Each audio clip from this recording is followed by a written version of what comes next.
Então, vamos lá. Vamos começar aqui recordando algumas coisas, né? Vou retomar algumas coisas aqui com vocês da semana passada. Os 3 primeiros capítulos do Apocalipse, eles apresentam o Cristo da glória no meio da sua igreja. Os 3 primeiros capítulos, sondando, corrigindo, exortando e encorajando. As 7 cartas revelam o que as igrejas aparentam ser aos olhos dos homens e o que elas são de fato aos olhos de Cristo. Então, nós vemos lá os 3 primeiros capítulos, né, que vão apresentar Cristo no meio da sua igreja, né, e depois as 7 cartas às 7 igrejas da Ásia. Isso até o capítulo 3. Aí, nos capítulos 4 e 5, Deus está no trono, quando João tem aquela visão do trono, né, do céu, e ele vê o trono no céu. Deus está no trono, como também o Cordeiro, o Redentor, igualmente glorificado por todos os seres do universo. Então, há uma glorificação ali a Deus e ao Cordeiro. O Cordeiro está com o livro da história nas mãos. Na verdade, primeiramente, Deus que está no trono, está com o livro na sua mão direita, e depois, nós vamos rever isso daí também. Depois o Cordeiro vai, no momento certo, e pega o livro da sua mão. Na verdade, esse livro é aquele pergaminho que tem os 7 selos, não é apenas um selo. Geralmente, o pergaminho, quando ele era selado, ele continha um selo. Isso na comunicação entre os seres humanos, né? Uma carta, alguma coisa, era sempre um selo, mas no caso desse pergaminho, desse livro, em forma de rolo, escrito nas 2 partes, frente e verso, ele tinha 7 selos, né? São os selos que nós estamos vendo aqui, a abertura deles. Os próximos capítulos vão apresentar os quadros dos sofrimentos da igreja e dos juízos divinos sobre os seus inimigos e do triunfo final de Cristo. Esse tempo já descreve as dores de parto, o qual está sujeito à revelação da ira de Deus, né? Temos aí o início das dores, né, as dores de parto, quando será revelada a ira de Deus sobre a face da terra. E aí nós começamos a ver na semana passada os 7 selos. Os 7 selos, eles vão descrever os movimentos que vão caracterizar uma determinada era, uma determinada dispensação, um determinado período inteiro da história. Um período ou períodos da história. Eu acredito que são períodos da história, porque nós, pelo estudo, nós já percebemos que o primeiro selo já foi aberto, né? Cristo aparece glorificado e tudo mais. O primeiro selo, o segundo selo, que fala das guerras e tudo mais. Então, assim, foi falado também domingo passado que a gente vai lendo o Apocalipse e vai imaginando que é assim, um selo aberto rapidamente, um atrás do outro, em questão de... Quando começa a se abrir o primeiro selo, já logo abre o segundo, o terceiro, até o 7º, em questão de dias, mas não é nada disso, não. Nós já vimos que o tempo de Deus é diferente do nosso, então é assim, são tempos, a gente não sabe quanto tempo, né? Pode ser que leve anos, décadas, para que cada selo, para que um seja aberto após o outro. Então, na abertura desses selos, a gente vai ver que é desde a ascensão de Cristo até o regresso glorioso de Cristo. E são visões de paz, tanto visões de paz quanto visões de guerra, visões de fome, de morte, de perseguição à igreja e do juízo de Deus sobre os seus inimigos. Então, à medida que os selos vão sendo abertos nos céus, efeitos tremendos vão acontecendo na terra. O céu é quem comanda a terra, na verdade. Deus é quem comanda a terra, comanda todo o universo. Então, Jesus é quem abre os selos, nós já vimos aqui, e a história está em suas mãos. A cada selo aberto é um momento novo da história, seja ele bom ou ruim. E a maioria a gente viu, só o primeiro, né? Que até agora só o primeiro selo que nós vimos que foi bom, mas vai ter selo também, que também vai ser bom. Nós vamos verificar isso daí. Nos primeiros 4 selos, nós vemos a ira de Deus misturada com a graça. Mas a partir do 6º selo, quer dizer, nos primeiros 4 selos tem a ira de Deus, mas também tem a misericórdia de Deus, a graça de Deus, para aplacar um pouco tudo isso. Mas a partir do 6º selo é que vai ficar feio. Vai ficar muito feio, porque vai haver o derramamento da ira sem a graça de Deus. Ele vai retirar a paz da terra, vai retirar a sua graça e vai haver o derramamento da sua ira a partir do 6º selo, que aí vai ser o 6º selo vai mostrar o dia do juízo. Dia do juízo. Então, vamos dar uma lida aqui em Apocalipse 5, versículos 1 a 7.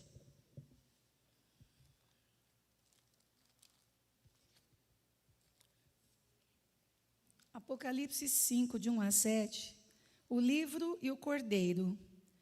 Vi na mão direita daquele que estava sentado no trono um livro em forma de rolo, escrito por dentro e por fora e selado com 7 selos. Vi também um anjo forte que proclamava com voz forte: quem é digno de quebrar os selos e abrir o livro? Ora, nem no céu, nem sobre a terra, nem debaixo da terra, ninguém podia abrir o livro, nem mesmo olhar para ele. E eu chorava muito porque ninguém foi achado digno de abrir o livro, nem mesmo de olhar para ele. Então um dos anciãos me disse: não chore. Isso é João, que está chorando. Não chore, eis que o leão da tribo de Judá, a raiz de Davi, venceu para quebrar os 7 selos e abrir o livro. Então vi, no meio do trono e dos 4 seres viventes, e entre os anciãos em pé, um cordeiro que parecia que tinha sido morto. Ele tinha 7 chifres, bem como 7 olhos, que são os 7 Espíritos de Deus enviados por toda a terra. O cordeiro foi e pegou o livro da mão direita daquele que estava sentado no trono. E quando ele pegou o livro, os 4 seres viventes e os 24 anciãos se prostraram diante do cordeiro, tendo cada um deles uma harpa e taças de ouro cheias de incenso, que são as orações dos santos.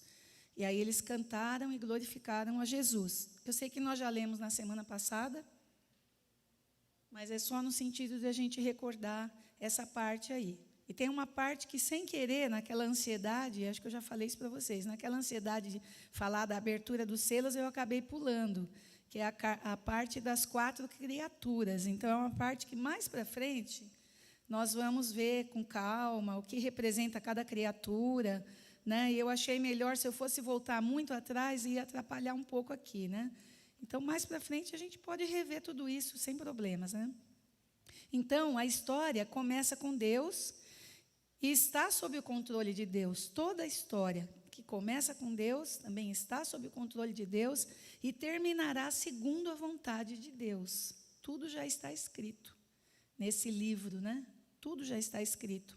E Deus está no trono. Ele reina e as forças do mal, embora estejam presentes, elas não prevalecerão. É isso que Apocalipse nos mostra. Interessante que vocês vão ver depois, na abertura do 6º selo, é bem emocionante, vocês vão ver assim como Deus age, e vocês vão ver que, embora pareça demorada essa vitória, a vitória total, no final dos tempos, mas ela vai chegar o dia em que haverá a vitória, onde Deus vai reinar, continuar reinando eternamente, e os inimigos serão derrotados. E Deus tem um livro na sua mão direita, como nós vimos aqui, no texto que nós lemos. Esse livro contém todos os decretos de Deus para o mundo. Está ali tudo o que vai acontecer. As linhas gerais de todos os acontecimentos até o fim dos tempos. Está tudo ali. Tudo ali já escrito por Deus. Tudo preparado, tudo programado. Tudo escrito por Deus. Portanto, o futuro está nas mãos de Deus. E eu creio que nós não temos dúvidas disso. Nós que cremos na palavra, nós que cremos em Deus, nós que temos Jesus como nosso Salvador, nós não temos dúvida disso, que o futuro está nas mãos de Deus. Por isso, nós podemos ter esperança.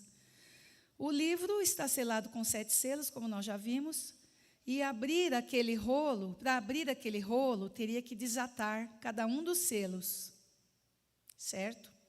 Então, significa também revelar esse plano de Deus, mas não só revelá-lo, também levar a cabo esse plano, fazer com que esse plano de Deus se concretize.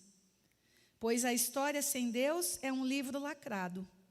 Só Ele pode dar sentido à história. Só Deus, que escreveu a história da humanidade, é quem pode dar sentido a essa história. O número 7 significa completo. Por isso que o número 7 aparece muitas vezes na Bíblia. Significa algo completo. Então, quando abrir o 7º selo, está tudo completo. Jesus venceu para quebrar os 7 selos e abrir o livro. Ele é vitorioso. O livro da história, então, está agora nas mãos de Jesus, porque ele vai até o trono e pega o livro da mão direita de Deus, né, e começa a abrir os selos. Porque ele tem todo o poder e toda a autoridade, e ele é digno, né? Digno é o cordeiro que foi morto, né, e que venceu. Ele venceu para abrir esse livro. E João vê a posição de Jesus. Olha só, como ele relata lá, Jesus está em pé. Isso indica ação e poder. Quando a pessoa está deitada lá, dormindo, ela não está em ação. Ela está dormindo, descansando lá. Mas Jesus, né? Jesus não aparece ali um Jesus crucificado, um Jesus na cruz, porque ele já ressuscitou e já venceu. E agora ele está lá nos céus, ao lado do trono de Deus, ele está em pé. Ele está em pé e isso quer dizer que ele está em ação e poder. E João também vê o seu lugar, ele está no meio do trono. E estar ali no meio do trono, isso significa o quê? Autoridade. Isso significa autoridade. Jesus, o cordeiro, como aparece lá em Apocalipse, que é a visão de um cordeiro que parecia ter sido morto. Tinha 7 olhos. Por que 7 olhos? O que isso simboliza? Olha o 7. No sentido de olhos, quem tem olhos é porque consegue ver, né? Por que ele tem 7 olhos ali? Sim, 7 é o número da perfeição, quer dizer que é perfeito, né? Perfeito, concretizado, concreto. Mas, porque ele é onisciente. Como ele é onisciente, né? Exatamente, usa-se esse número da perfeição, 7 olhos. Ele é onisciente e tudo ele vê, ele sabe de tudo, né? E por que 7 chifres? 7 chifres porque ele é onipotente. O chifre é um símbolo de poder, né? Na Bíblia, o símbolo é um chifre de poder. Não é esse símbolo aí todo descaracterizado que as pessoas do mundo colocam, né? Mas o símbolo, o chifre, por ser um símbolo de poder, indica que ele é onipotente. Ele tem todo o poder. E os 7 espíritos, vocês vão falar, mas que coisa, né? Deus é Pai, Filho, Espírito Santo, agora aparece aqui no Apocalipse 7 espíritos. São os 7 espíritos enviados por toda a terra, porque ele é onipresente. Deus, a gente sabe, né, que Deus é espírito e que ele pode estar em todo lugar. E ele tem aqui está mostrando Jesus com 7 olhos. Por quê? Porque tudo ele vê. Em todo canto da terra, do universo, tudo ele vê. Ele sabe tudo o que acontece e nada acontece sem a sua permissão também. Também tem isso, né? Em seguida, o cordeiro, aqui ele é adorado pelos 4 seres viventes, pelos 24 anciãos. Depois também o texto fala, nós não lemos agora, mas o texto fala que ele é adorado pelas miríades de anjos. Em seguida, também por toda criatura que há no céu, sobre a terra, debaixo da terra e no mar. Então, ele é adorado pelo universo todo, quando ele pega esse livro nas mãos para poder começar a abrir os selos. E aí, como nós já vimos na semana passada, nós vimos primeiro, segundo e terceiro selos, né? Eu estou retomando aqui com vocês. O cordeiro quebra os selos em Apocalipse 6. Vamos refazer rapidamente essa leitura? O primeiro selo está em Apocalipse 6, 1 e 2, que diz assim: Vi quando o cordeiro quebrou o primeiro dos 7 selos, e ouvi um dos 4 seres viventes dizendo, como se fosse som de trovão, venha. Um dos 4 seres viventes disse, venha. Para quem que ele estava dizendo, venha? Logo que ele falou, venha, vi então, e eis um cavalo branco. Ele falou, venha, tipo, o cavalo podia entrar em cena, né? ali próximo ao trono. Eis um cavalo branco, seu cavaleiro tinha um arco e foi-lhe dada uma coroa. E ele saiu vencendo e para vencer. Vocês se lembram na semana passada, que eu até coloquei aqui, eu não vou falar de novo disso hoje, né? De algumas interpretações de alguns teólogos, que poderia ser um determinado rei de Roma. Falei, gente, lembra que eu falei para vocês? O que é que um rei de Roma, um homem mortal, estaria fazendo aqui no Apocalipse? Gente, não tem sentido. Eu achei assim uma interpretação sem pé nem cabeça, né? Sinceramente, sem lógica, né? Esse primeiro cavaleiro, olha, os estudos que eu tô fazendo para poder dar essas aulas para vocês, tem muito a referência de um teólogo chamado William Hendrickson. Eu ainda procurei a biografia dele, mas me atrapalhei lá na procura e ainda não consegui. Mas depois eu dou a biografia deles e vou ver se eu consigo achar a biografia dele para vocês terem uma ideia de quem foi. Então, William Hendrickson e Martin Lloyd Jones interpretaram o cavalo branco e seu cavaleiro como sendo Jesus Cristo. Eu creio que é a correta interpretação mesmo. Sempre que Cristo aparece, o que acontece? Satanás se agita e assim aumentam as provas para os filhos de Deus. As provas são iminentes, não é? Lembra que eu falei? Assim que Jesus começou o seu ministério aqui na terra, pronto, começaram as perseguições aos cristãos, aos novos convertidos da época, né? E perseguições não é só assim, perseguição de alguém passar e chamar de um nome feio, coisa assim do tipo. Foram coisas muito graves, né? Foram arenas, né? Os leões, que eles eram jogados aos leões nas arenas, foram coisas terríveis, né? Piras também, que eu estava vendo aqui, piras, que é uma pira, aquela tocha de fogo, acho que eles eram incendiados vivos, eram coisas horríveis, né, que eram feitas. Depois eu vou citar mais para frente também. E aí, assim que aparece o cavalo branco, assim que aparece Jesus Cristo, logo em seguida, o mal já aparece também. Quem que vem em seguida? Os cavalo vermelho, cavalo preto e cavalo amarelo. Na semana passada nós fomos só até o cavalo preto. As palavras que há aqui, versículo 1 e 2, só podem aplicar-se a Cristo. Branco, coroa, saiu vencendo e para vencer. Não pode ser um rei da história, um humano mortal da história, de jeito nenhum, né? Só pode ser Jesus Cristo mesmo. O branco não pode ser usado para o diabo nem para o anticristo, de jeito nenhum. O branco é só usado para Cristo, né? Para Cristo, para Deus, né? O branco, que simboliza a pureza, né? As vestes lavadas e tudo mais. O branco também é usado para os que têm as vestes lavadas no sangue do Cordeiro, né? Esse primeiro selo não trouxe nenhuma maldição, pelo contrário, trouxe a bênção, né? O primeiro selo trouxe a bênção. Esse texto está de acordo com o paralelo de Apocalipse 19, de 11 a 16, que nós já lemos na semana passada, é um paralelo. No fundo, ele está dizendo a mesma coisa, com outras palavras. Ali, em Apocalipse 19, de 11 a 16, é feita a descrição de Cristo na sua gloriosa vinda, né? Que isso daí é incontroverso, não há controvérsias, né? Então, é feita a descrição de Cristo na sua gloriosa vinda. Também,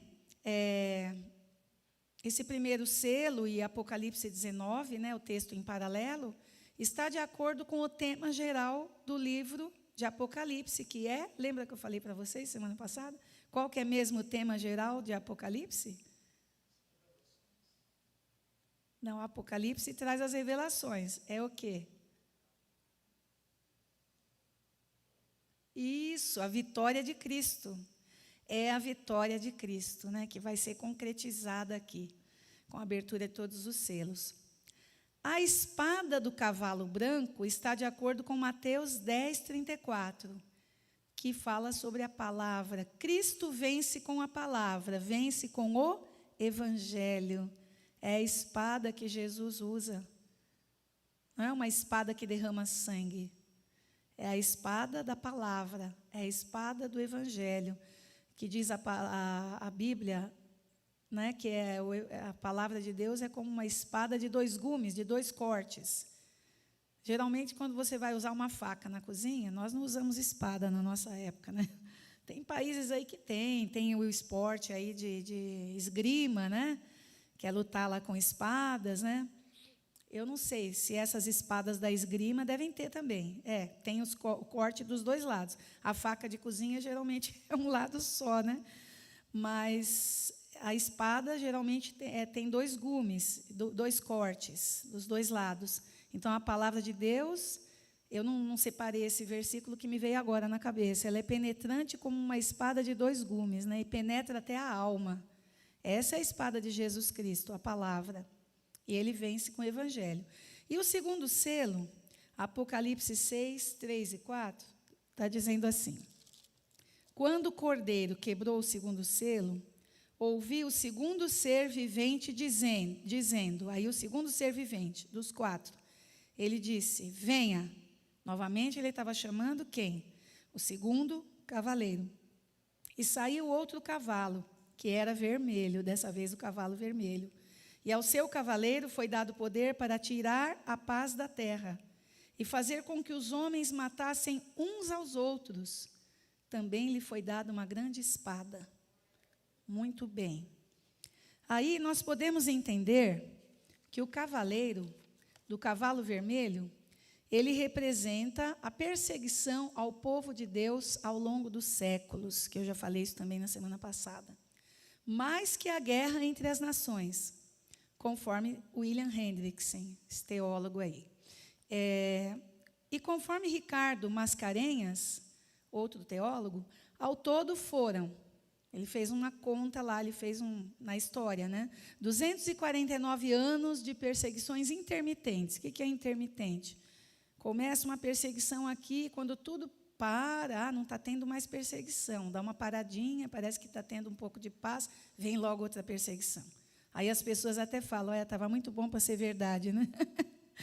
Não é? As perseguições pararam, mas não. A palavra de Deus diz que as perseguições vão continuar até o fim, né?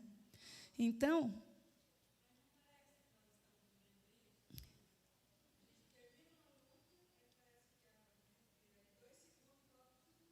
sim, sim. Porque nós, exatamente, a Adelaine está falando aqui, que parece que nós estamos vivendo isso, porque termina uma luta, está tudo bem, está tudo em paz, aí já começa outra de novo. Porque a gente tem que ver também, essa semana eu estava conversando com a Adelaine, nós, umas mulheres, fomos lá na casa dela, tomar um café, mais assim para um bate-papo sobre as coisas de Deus, e estava conversando com ela sobre isso, né, que muitas vezes nós temos perseguições não só de outras pessoas do mundo, mas do Satanás também, né? Por incrível que pareça. Olha, nós somos uma igreja presbiteriana, independente, nós temos um jeito de agir, de pensar, mas o Satanás nos persegue também. De que forma? Né? Às vezes até de uma forma física. Como assim? Quando você está na sua casa, na paz da sua casa, no sossego da sua casa, né? E você ouve passos, é tudo para te pôr medo, né? É uma perseguição para te intimidar, para te colocar medo, né? Eu estou falando isso porque isso já aconteceu comigo, né? Desde que meu primeiro filho nasceu, vira e mexe acontece alguma coisa assim, de você acordar e ver alguma coisa do lado da cama, essas coisas assim. Gente, isso aqui não estou falando de filme de terror, tá? Mas são coisas que acontecem. Mas o que eu sinto em tudo isso? Os passos, barulhos, coisas batendo dentro de casa, cadeiras sacudindo. Vocês vão falar, nossa, gente, parece esses filmes aí, eu não me lembro agora o nome de filmes assim, porque eu nunca me interessei em assistir, né? Só assisti um que foi história real. O inimigo, o Satanás, atormentando uma família, foi história real, por isso eu assisti ao filme. Mas, assim, não lembro nem o nome para dizer para vocês. Mas, assim, essas coisas acontecem. A perseguição do próprio Satanás. Acontecem, sim. Né? Gavetas abrindo sozinhas lá na casa da Delaine, cadeira sacudindo na minha casa. Não foi esse ano, isso aí já faz muitos anos. Né? E aí, no momento, a gente sente, sabe o quê? Não sente medo. É incrível. Tanto eu quanto a Delaine e outras pessoas que já relataram isso, nós não sentimos medo, nós sentimos coragem. E aí a gente expulsa o inimigo em nome de Jesus. E a paz é novamente restabelecida, né? Então, a semana passada até falei mais assim das perseguições aqui no mundo, de outras pessoas, né, que nos perseguem e tudo mais, de guerras, de mortes, né, aos cristãos, mas tem esse tipo de perseguição também. Foi importante ela lembrar disso, né? Então, olha, conforme Ricardo Mascarenhas, desses 249 anos de perseguições intermitentes, essas perseguições foram do Império Romano contra os cristãos. Também já falei isso semana passada, ainda estou retomando. Contando tudo isso, esses 249 anos, aí houve 129 anos de perseguição intensa. Já pensou, gente? Teve gente que nasceu, viveu, né, nasceu, aceitou a Cristo, se tornou um cristão, e viveu e morreu no meio da perseguição. 129 anos de perseguição intensa. Essa pessoa nunca soube o que era não ser perseguido, né? Pode ser que tenha morrido justamente aí, no momento da perseguição. E houve também 120 anos de relativa paz, não foi uma paz completa, né? Houve perseguições também nesses 120 anos, talvez um pouco mais suave, mas houve também.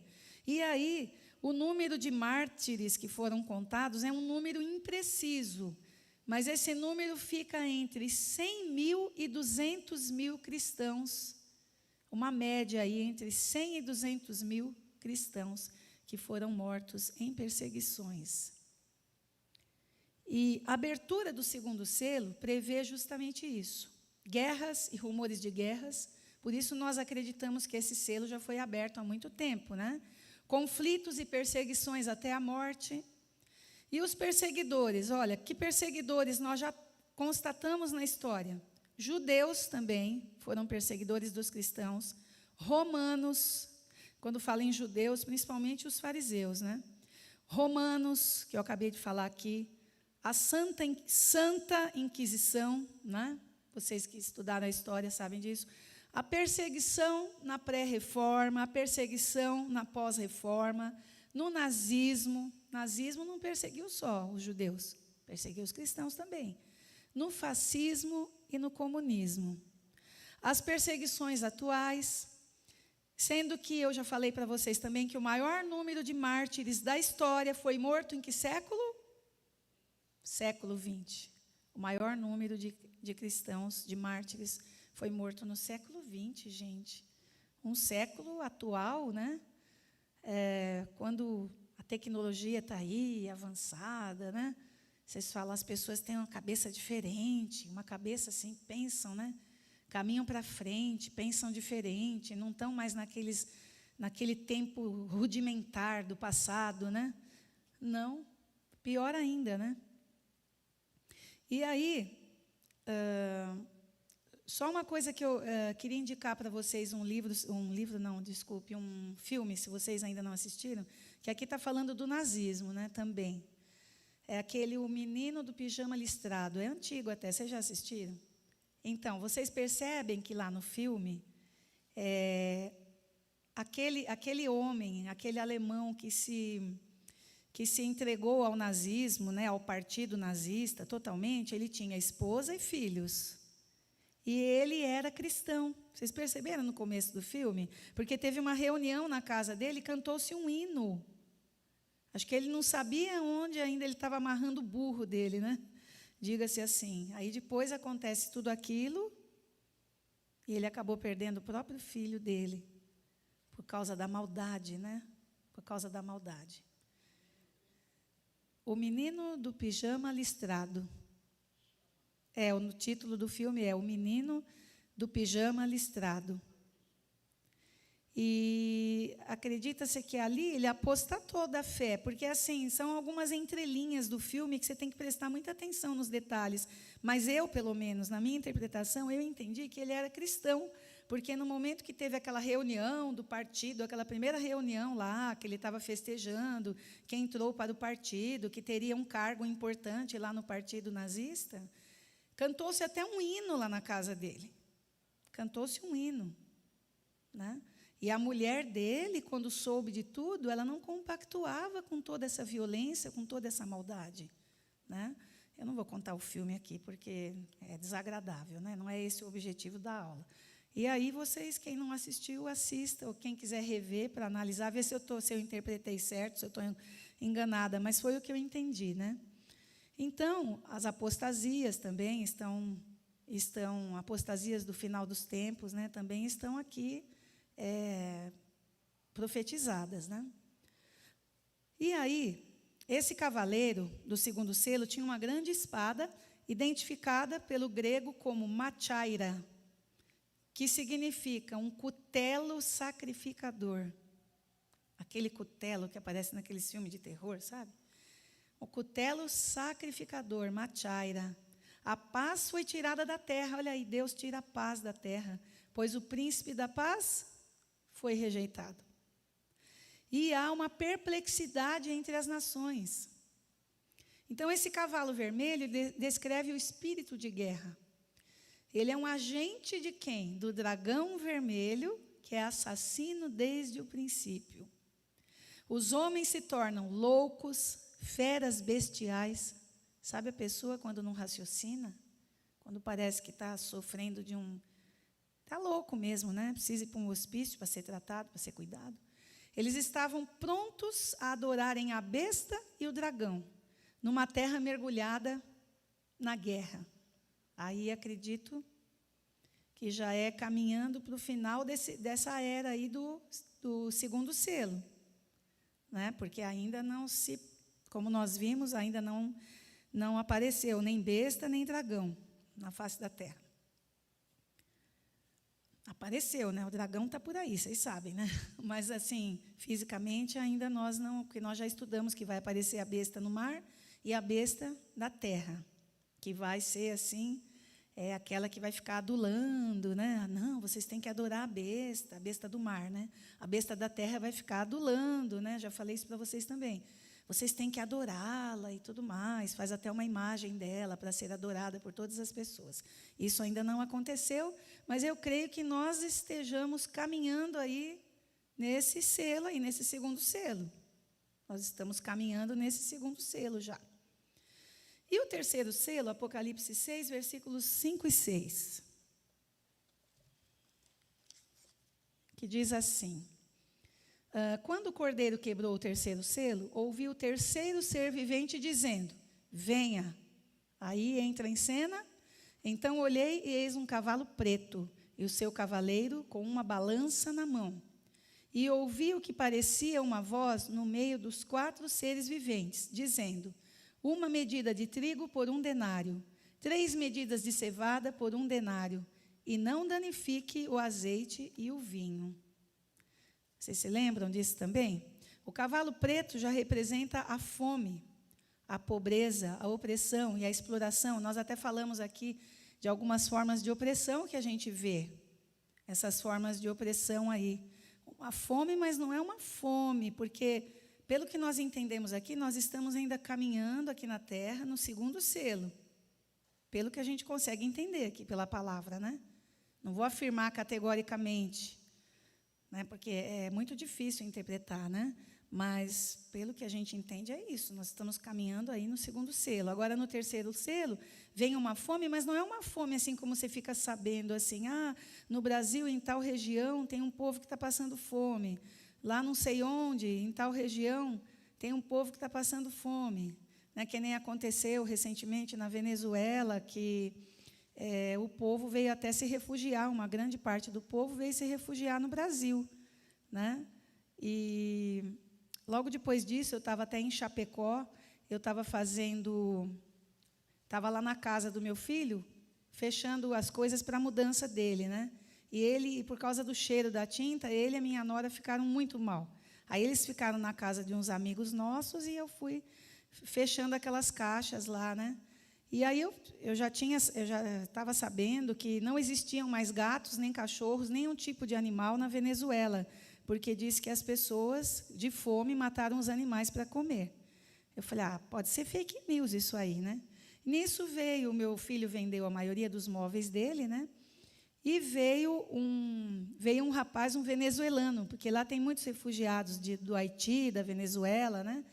Veio um venezuelano para pegar um armário de cozinha. E aí eu comecei a conversar com ele, falei, é verdade mesmo que não tem mais nenhum gato, nenhum cachorro na Venezuela? Ele falou, é verdade, não tem mais nenhum gato, nenhum cachorro na Venezuela. Ele falou, as pessoas tinham fome e comeram os animais também estavam com fome, né? Não tinham nem o que dar para os animais. E ele falou, eu mesmo trabalhava numa oficina mecânica, eu ganhava relativo a R$8.000 por mês, eu ganhava muito bem. Acabou tudo, né? Acabou o comércio, acabou tudo. Eu fugi para o Brasil, vim procurar emprego aqui no Brasil, aqui em Chapecó, não teve o que fazer. Então, a gente vê assim que já estamos vivendo um tempo em que muitos povos estão passando fome, né? E povos inteiros, né? Muita pobreza, opressão de governos, opressão de empregadores, que nós já vimos também, falamos sobre isso semana passada, muita exploração também dos governos, dos empregadores, principalmente, né? A fome e a guerra, elas andam juntas. Infelizmente, a fome e a guerra andam juntas. Se a paz for tirada da terra, não poderá haver livremente comércio nem negócios, porque que liberdade as pessoas vão ter sem paz, que liberdade as pessoas vão ter para negociar? Não vai ter nem papo, nem assunto com ninguém. E aí, por que os comércios fecharam, todos lá, né? Na Venezuela, é um exemplo só, é Venezuela, tá? Os comércios fecharam todos, porque um regime opressor e as pessoas não tinham mais condições, né, de continuar, ninguém tinha mais dinheiro para comprar nada. Quem tinha um comércio não tinha mais dinheiro para poder repor as mercadorias. Acabou o dinheiro, acabou tudo, altos impostos e tudo mais, né? Então, o mundo, na abertura desse terceiro selo, o mundo inteiro sofrerá tremendas agitações. Eu creio que nós estejamos vivendo aqui as consequências do segundo selo, mas o terceiro selo vai fazer com que apertem mais ainda essas consequências. Essa pobreza também virá. Olha que o terceiro selo ainda não foi aberto, hein? Certeza. Por quê? Porque essa pobreza também virá pelo fato dos cristãos não fazerem concessões, no sentido de não aceitarem a marca da besta, na mão ou na testa. E assim eles não vão poder comprar nem vender. Então, o que a gente entende aí? Quem que vai passar fome? Quem que vai morrer por não ter o que comer? Muito provavelmente nós, os cristãos, não é? É uma realidade. Sim. Eu creio muito assim, que Deus vai providenciar a gente. Eu creio, gente. Olha, na história da Bíblia, nós já vimos lá no povo de Deus no deserto, ele providenciou o maná, aí o povo reclamava, né? Deus não pode suportar tanta murmuração. E aí vieram as codornizes, que eles queriam comer carne, vieram as codornizes. Diz que esse maná parecia um pão de mel, né? Tinha um gosto meio assim, meio um pão doce, um pão de mel, alguma coisa assim. E depois veio a carne, vieram as codornizes também. Deus providenciou, gente, eu não duvido que Deus vai providenciar também, né, para nós.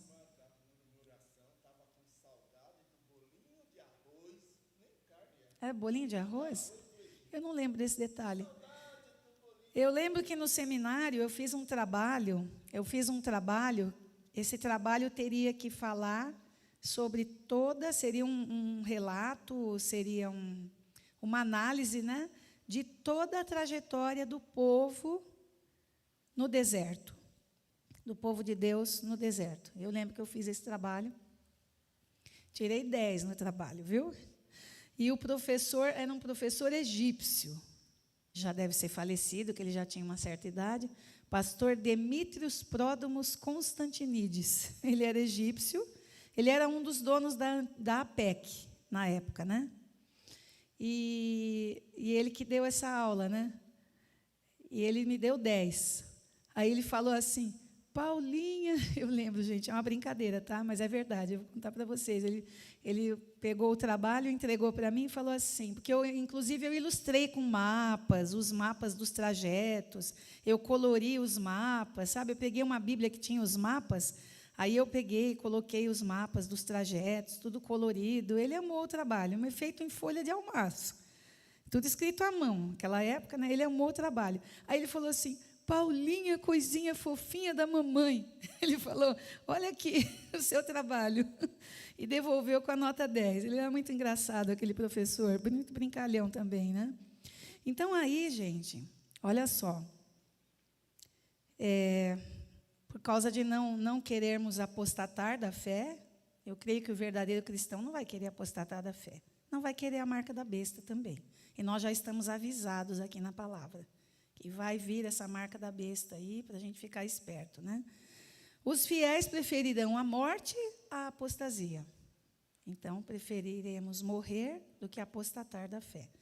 A pobreza, porém, não vai atingir a todos. Por quê? Aqui está falando, não danifique o azeite e o vinho. Porque o azeite e o vinho são produtos que descrevem uma vida regalada, não necessariamente, né? Mas, azeite é caro. Outro dia eu paguei quase R$40 uma garrafa de um azeite, porque também não adianta você comprar um azeite ruim, né? Para a saúde, você tem que verificar um azeite bom e tudo. Fui lá, comprei o azeite lá que a nutricionista indicou e tal. Quase R$40, ainda paguei barato, que tem outros que são R$80 uma garrafa, né? Não é todo mundo que pode, né, ter sempre um azeite assim na mesa, né? O vinho também. Eu, sinceramente, eu não faço questão de vinho, né? Mas, oi?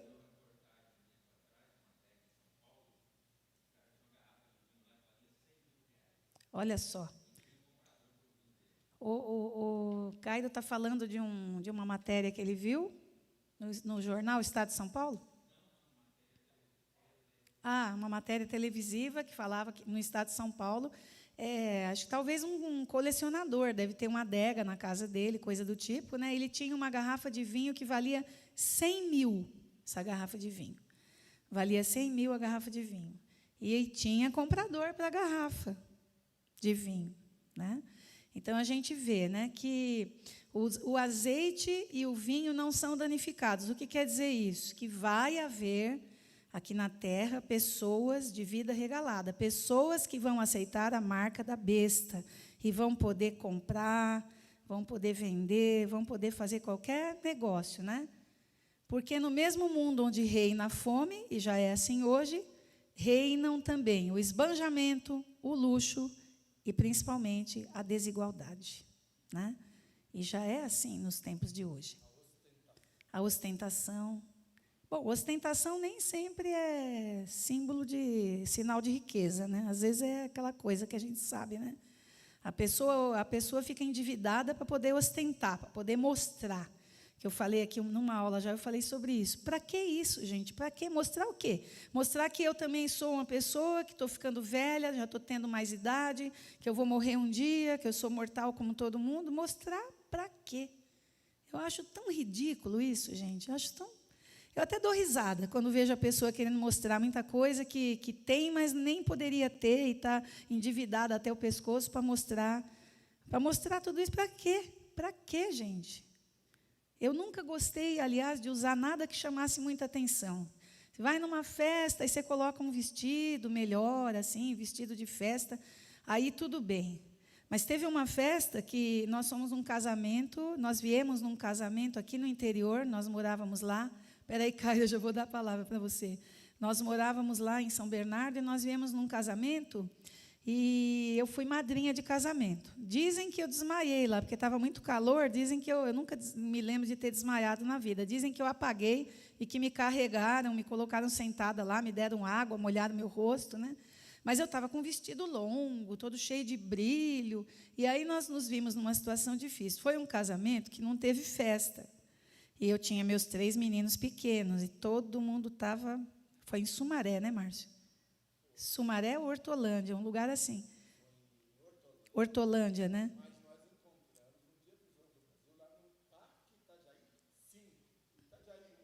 Tá. E aí, o que aconteceu? Foi no Parque Itajaí 5, né? Mas já em Hortolândia. O que aconteceu que nós saímos dali, a gente tinha que procurar um lugar para comer. Aí tinha um pastor lá de Diadema também, que estava com a gente, e falou, tem um lugar muito bom, macarronada italiana, não sei o que lá. Em Valinhos. Aí ele errou o caminho na estrada, nós fomos parar numa lanchonete de um posto de gasolina.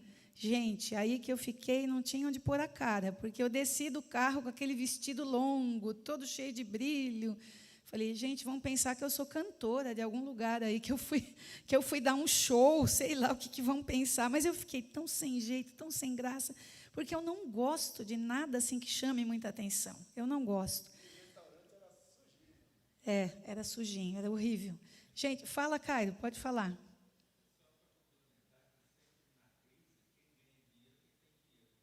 Pois é, o Cairo, que sabe o que está falando, né? Ele, por causa da profissão dele e tudo mais, para complementar, na crise, quem ganha dinheiro é sempre quem já tem muito dinheiro, né? Dificilmente, né? O pobre, ele é sempre explorado, cada vez mais explorado. Não sei se vocês devem ter visto também, uns anos atrás, aí já, dizendo que a classe média no Brasil estava ficando pobre, né? Isso aí já vem de muitos anos, essa conversa aí. Bom, agora nós vamos ver... Desculpa, o que você falou? Sim, verdade. O quarto selo. O quarto selo está nos versículos 7 e 8, que diz assim, quando o cordeiro quebrou o quarto selo, ouvi a voz do quarto ser vivente dizendo, venha. Aí o quarto ser vivente. Vi então, e eis um cavalo amarelo. O seu cavaleiro se chamava Morte, e o inferno o estava seguindo. Olha que pesado, hein, gente? E lhes foi dada a autoridade sobre a quarta parte da terra para matar a espada, pela fome, com a mortandade e por meio dos animais selvagens da terra. Vocês vão falar, puxa, mas os animais não estão em extinção? A maioria, né? Animais selvagens aí em extinção, né? Mas isso já mostra que não vão chegar alguns não vão chegar à extinção. Aí a figura da morte e do inferno representam ambas uma única realidade. O Hades sempre vem atrás da morte. A morte, né? E o Hades. A morte derruba e o Hades recolhe os mortos. A morte pede o corpo, enquanto o Hades reclama a alma do morto. Olha só. Mas aqui, esse Hades aqui é em relação ao inferno. Não é o lugar dos mortos, né? Que a gente viu. Tem isso daí da outra aula. Para falar sobre o Hades, né? Como foi antes de Jesus morrer, depois que Jesus ressuscitou. Isso daí já dá outra aula. A morte e o Hades não podem fazer o que querem. Por quê? Porque estão debaixo da autoridade de Deus. Só vão atuar sob a permissão divina. O seu círculo de ação é limitado e o seu território é definido. Por quê? A quarta parte e não mais. Gente, a quarta parte, na abertura desse quarto selo, a quarta parte dos habitantes da terra vai ser morta. E como vai ser morta? A morte vai usar 4 instrumentos para sacrificar as suas vítimas. Aqui não são os cristãos, viu, gente? Porque está falando do Hades, né? A partir de quando? Isso é...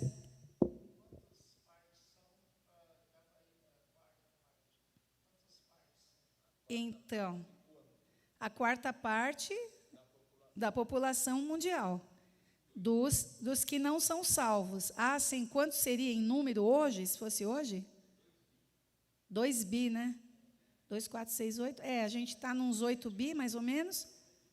2 bilhões de pessoas. E isso no mundo todo. No mundo todo.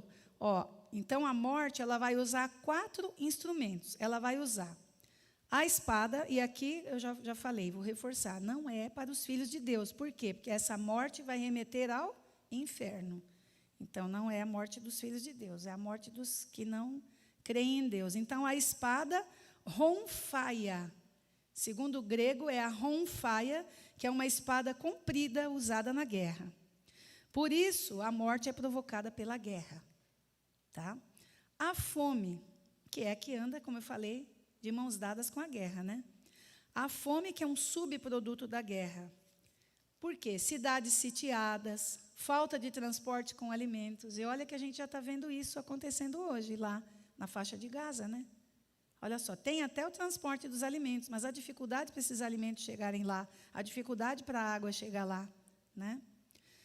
Outra forma, pestilência ou mortandades, as pragas, as pestilências que vão crescer com a pobreza, a fome, as guerras, né?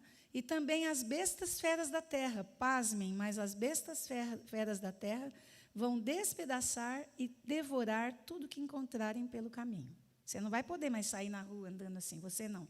As pessoas, né, que não têm a Deus não vão poder, não vão ter essa liberdade. Vou ali no ponto pegar um ônibus. Aí, enquanto ele está lá no ponto de ônibus, acho que nem vai ter ônibus, né? Vai estar lá no ponto e vem não sei se um urso, um leão, uma fera, lá vem e devora a pessoa, porque as feras também estão famintas. Né? Então, olha, vocês vão falar, parece coisa de filme, de ficção científica, não parece? Parece, né? Mas não é. Né?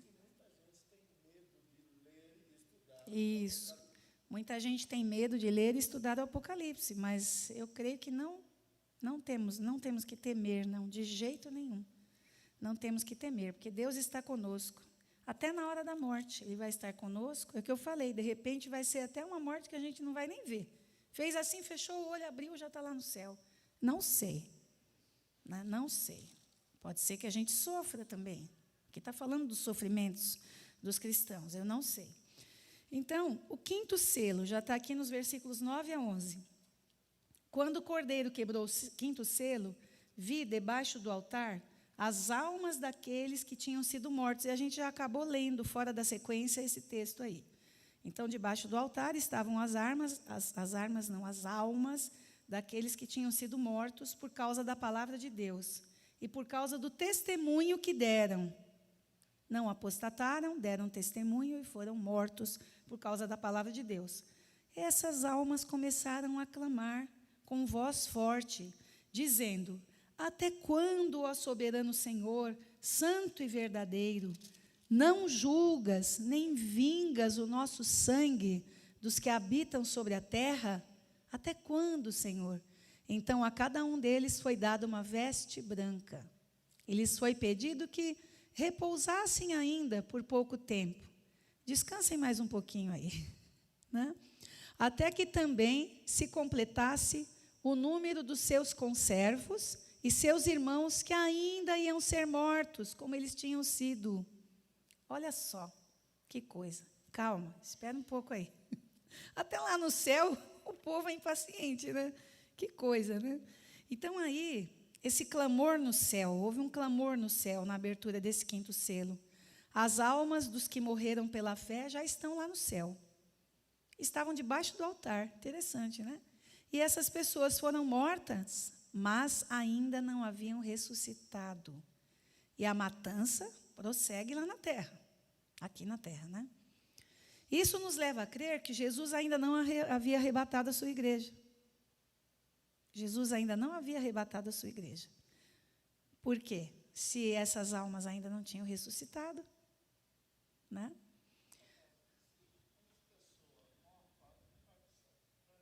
Uhum. Quando Jesus voltar, olha só, é o que a gente vai mostrar aqui. Aquelas almas que estavam lá, Deus falou para elas, descansem, foram dadas vestes brancas e pediu que eles descansassem mais um pouco, até que os seus conservos, seus irmãos em Cristo, também iam ser mortos na terra. Isso, para depois chegar o momento de todos ressuscitarem. Aí, quando Jesus vem, Eles todos. Aí o número foi, eu vou falar disso um pouco mais para frente. O número está completo, porque Deus tem um número e Ele sabe o número de pessoas.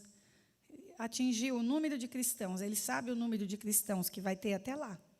Atingiu, todos os cristãos foram mortos na perseguição. Então, né, Jesus vem e os mortos ressuscitam. Mas nem todos os cristãos serão mortos. Um ou outro vai estar vivo e por isso que vai subir vivo no arrebatamento, entendeu? Com o corpo transformado, com o corpo glorificado.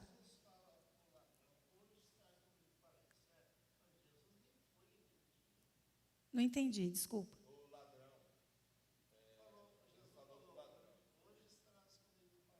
Uhum. Ainda hoje estarás comigo no paraíso. Não, porque Jesus foi crucificado naquele momento, né? Morreu.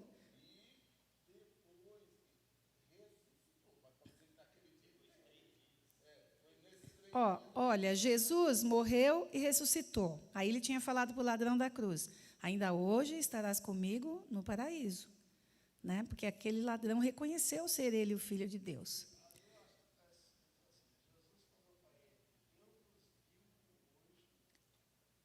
Eu vos digo hoje, depende da vírgula. Isso, depende da vírgula. Isso. Geralmente a gente lembra assim, como se ele tivesse dito. Eu vos digo que hoje ainda estarás. Tem até algumas traduções que mostram isso, hein? Que hoje ainda estarás comigo no paraíso. Aí, gente, pode ser problemas de tradução. Teria que ir lá no grego, no original, para ver, né, para estudar realmente como que está lá no grego. Vou perguntar para o meu filho, que ele sabe um pouquinho de grego, né? Se eu conseguir um... Não tem vírgula, né? Não tem. Isso que você ia falar, Cairo? Sim. Ah, tá.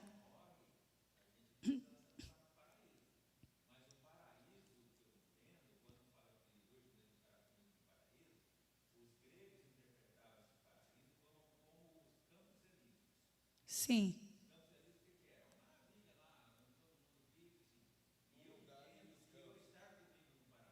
Uhum.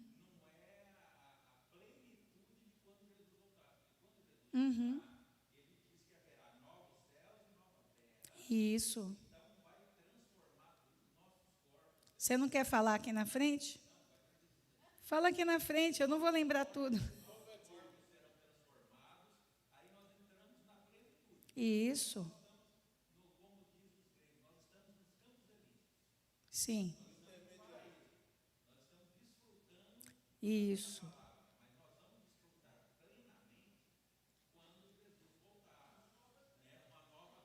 Exatamente. Quando Jesus voltar, nós vamos desfrutar de um novo céu, novos céus e nova terra, né? Sim, aí é plenitude completa.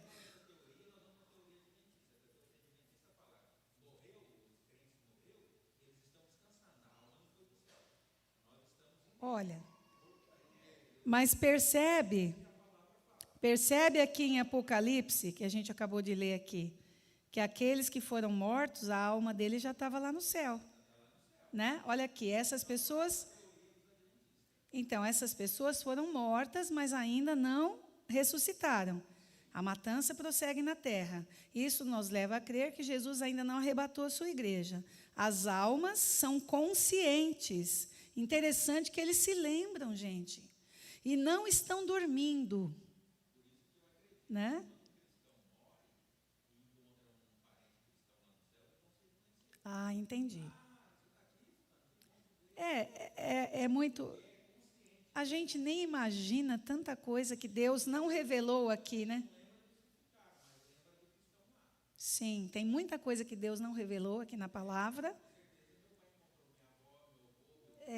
Essa questão de nós acreditarmos que nós vamos encontrar os parentes, pessoas conhecidas lá, irmãos em Cristo, é uma questão. Uma vez alguém falou assim, mas e aí nós vamos, se a gente lembrar dessas pessoas, nós vamos lembrar das nossas brigas, dos nossos pecados. Aí eu estava pensando nisso enquanto estava estudando, eu falei, mas também Deus tem o poder para fazer com que a gente se esqueça do pecado. A gente vai esquecer do pecado lá. A gente não vai lembrar do pecado. Eu cometi aquele pecado grave, eu cometi aquele pecado. A gente não vai, eu creio que não vamos lembrar de mais nada disso, né? Então, só coisa boa, exatamente. Imagina, senão, se você se lembrar dos pecados lá no céu, você corre o risco de cometer o pecado de novo. E isso é impossível, né? É isso. Então, o que acontece? As almas são conscientes e não estão dormindo, estão no céu. E elas, Senhor, quando que o Senhor vai vingar todo o nosso sofrimento, a nossa morte? Né? Mas elas estão lá no céu, pois morrer é estar com Cristo, e é ser uma nova criatura. Morrer é estar com Cristo. A morte não os havia separado de Deus. Assim que morreram, foram com Cristo. E aí, eu vou continuar aqui umas anotações que eu fiz no próprio livro, porque na hora acabou meu bloco também. Eu fiz anotações a lápis no próprio livro, gente. É complicado, Não, mas ainda tive um pouco de luz para poder anotar. Então, Deus não poupou essas pessoas do martírio, mas deu-lhes o poder para morrerem por causa da palavra. E aí eu me pergunto, será que esse poder para morrer pela palavra, talvez seja, não sei, uma morte sem sofrimento? Porque nós vamos sofrer nas perseguições. Está claro que na Bíblia que nós vamos sofrer, né? Mas talvez seja um poder de morrer sem sofrimento. Não sei, ou morrer rapidamente. Eu acho que não vai. Sim, também.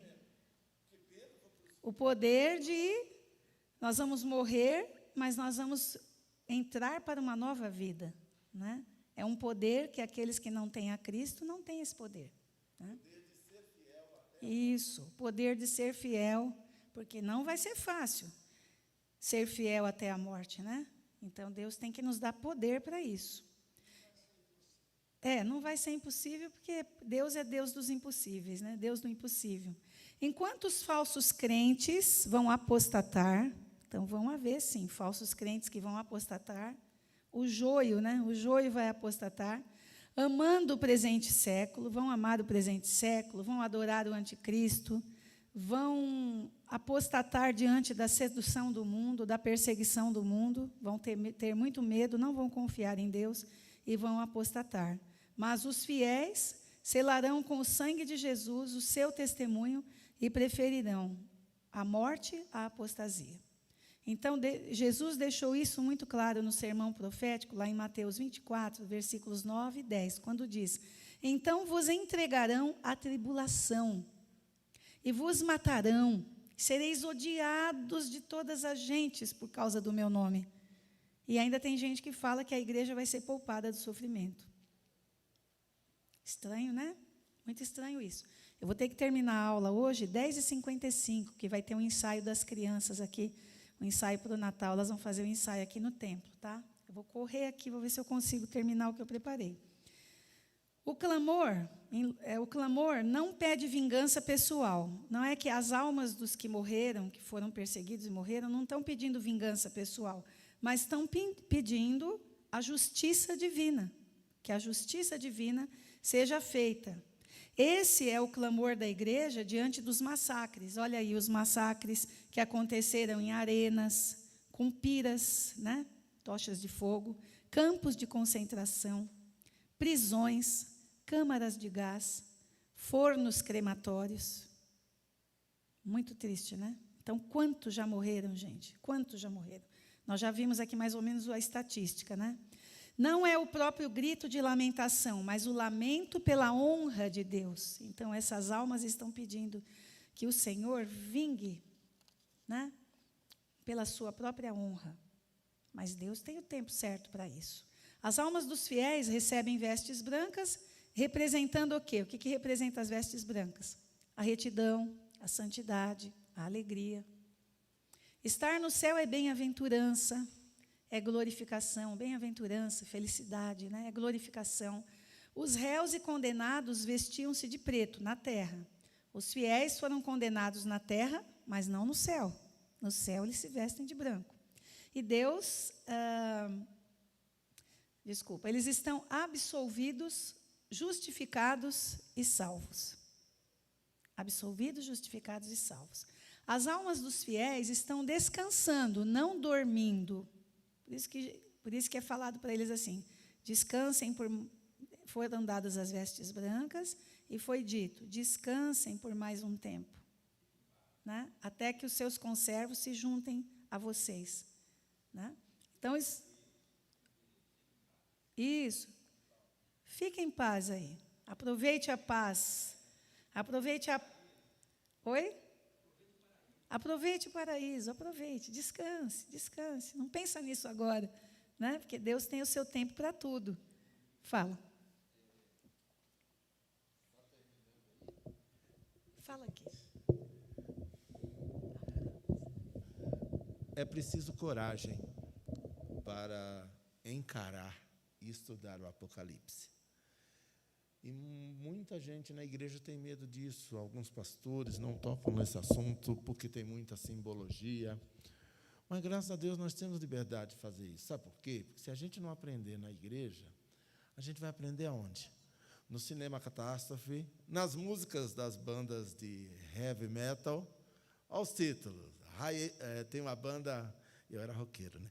AC/DC, Highway to Hell. Estrada para o Inferno. A música mais famosa, e esse cara morreu de overdose. A música mais emblemática do rock é Stairway to Heaven.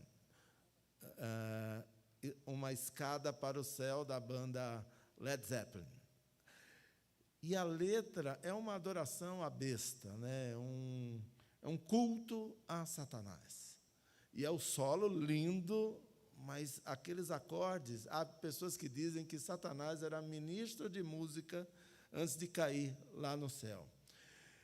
E o que acontece? Dá um medinho? Lógico que dá medo. Você está vendo, hoje o mal está tão enraizado no mundo que, às vezes, nós somos tentados a pensar que não tem mais jeito para a corrupção no Brasil, para a corrupção no mundo. Cada dia parece que o mal está vencendo o bem. E, quando a gente estuda essas coisas, a gente é desafiado a crer na palavra que diz: nem olhos viram, nem ouvidos ouviram, nem jamais penetrou em coração humano o que Deus tem preparado para aqueles que o amam. E nós que amamos a Deus, essa coisa da fome, nós temos lampejos. A gente ouve muita conversa por aí, mas isso aconteceu com a gente. Eu trabalhava numa grande empresa, tinha um grande salário, contratamos, por engano, o chefe do tráfico, não podia nem mandar o cara embora, ele nos roubou bastante, de maneira que eu tinha um super salário e não tinha nem o que comer em casa. Aí veio a merendeira da escola, eu estava ali desanimado, não tinha o que comer, e ela, a nossa vizinha, falou: olha, vocês não se ofendem, tem o resto da merenda que a gente ia jogar fora, mas não sei por quê, não sei por que pensei em você.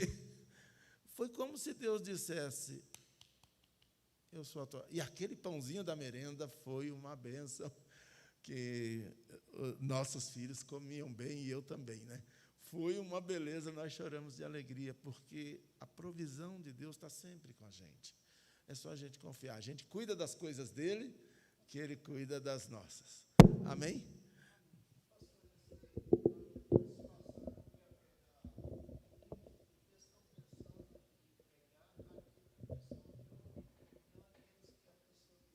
Ah, sim.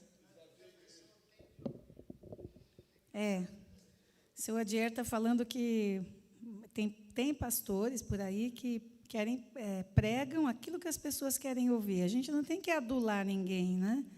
Nós temos que pregar, nós temos que fazer a vontade de Deus e não das pessoas. Temos que pregar o que está realmente na palavra. Então, as almas estão descansando, não estão dormindo, até chegar o dia em que se completará o número dos mártires. Os crentes estão no céu descansando de suas fadigas, de suas perseguições. Lá não tem mais dor, nem pranto, nem luto. O dia está determinado. O número também dos fiéis está determinado. Até que esse número não tenha sido completado na terra, o dia do juízo não pode chegar. Só vai chegar o dia do juízo até que o número tenha sido completado na terra. O Cordeiro está no controle. Nem um fio de cabelo nosso pode ser tocado sem que ele permita. Também tem isso. Mas nós precisamos saber que nos é dada a graça, não apenas de crer em Cristo, mas também de sofrer por Ele e até dar a vida por Ele. Né? Tem as referências bíblicas aqui também. Quando o inimigo pensa estar ganhando a batalha, a igreja o vence, ao se dispor e morrer pela sua fé. Vocês vão falar, mas a gente vence morrendo? Isso não é vitória.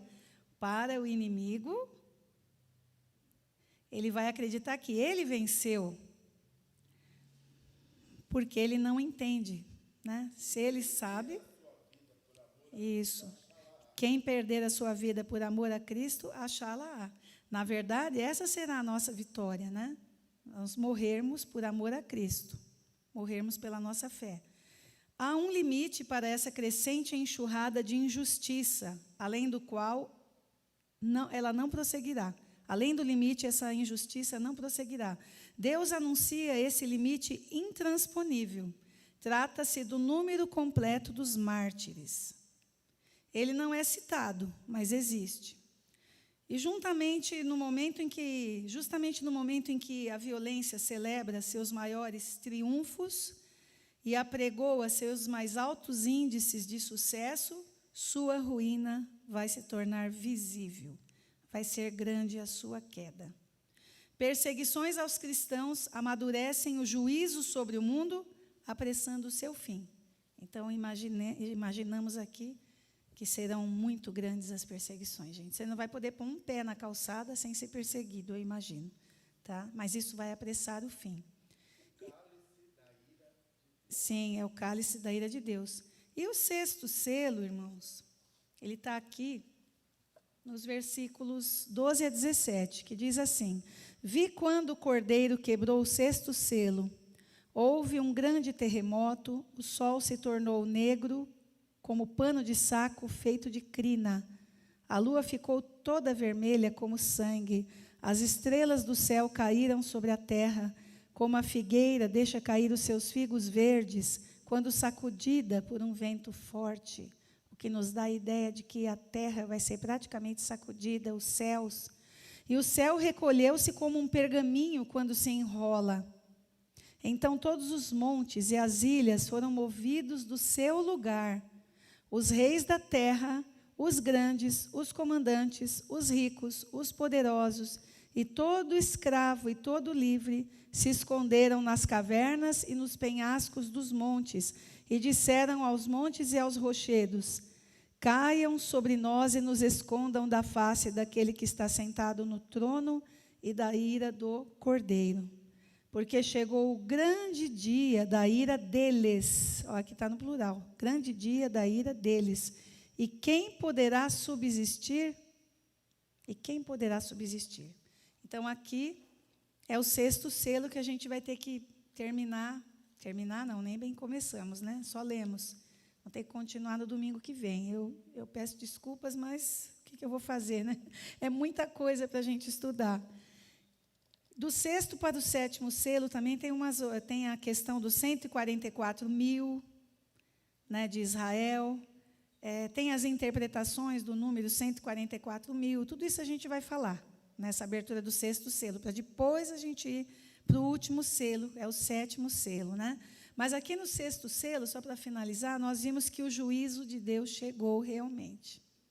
As portas da graça estão fechadas. É o dia da ira do Cordeiro. O sexto selo introduz o dia do juízo, juízo final. O medo, o terror, o espanto e a consternação daquele dia se descrevem sob dois simbolismos. um universo sendo sacudido, como nós vimos aqui. Ele até compara uma figueira com figos verdes, cujos figos caíram por serem sacudidos pela tempestade, pelo vento, né?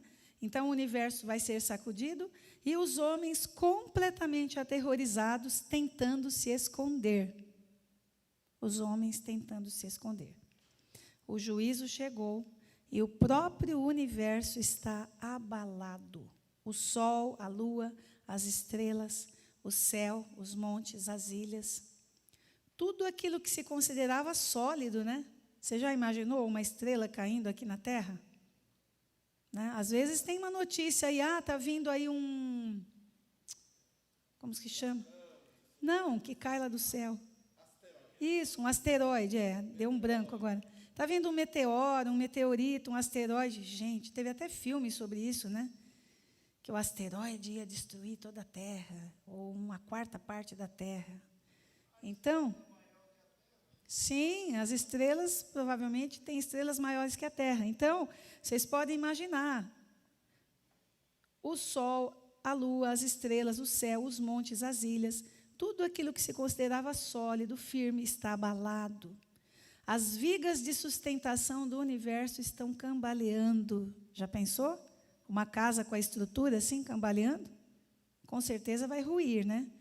A antiga criação está se desintegrando, já preparando o caminho para os novos céus e nova terra. O apóstolo Pedro refere a este momento assim: virá, entretanto, como ladrão, o dia do Senhor, no qual os céus passarão com estrepitoso estrondo, e os elementos se desfarão abrasados. Também a terra e as obras que nela existem serão atingidas. As obras que os seres humanos fizeram. Grandes construções, grandes prédios, viadutos, o que quer que seja, tudo será atingido. Né? Então, aí, será verdadeiramente terrível a efusão final e completa a ira de Deus sobre um mundo que tem perseguido a igreja. Esse momento virá repentinamente, gente. Não vai acontecer assim como a gente está vendo, assim. Né? Vai ser assim, de repente mesmo, repentinamente. Será como ladrão de noite. Os homens desmaiarão de terror. Né? E aí, para terminar, como Jesus descreve essa cena? Haverá sinais no sol, na lua e nas estrelas. Sobre a terra, angústia entre as nações, em perplexidade por causa do bramido do mar e das ondas. Nós já lemos também esse texto. Haverá homens que desmaiarão de terror e pela expectativa das coisas que sobrevirão ao mundo, pois os poderes do céu serão abalados. Então se verá o Filho do Homem, nesse momento, o Filho do Homem vindo numa nuvem, com poder e grande glória. Então, gente, ele vai vir por último. Né? Glória a Deus, não é verdade? Glória a Deus. E aí nós vamos continuar no próximo domingo.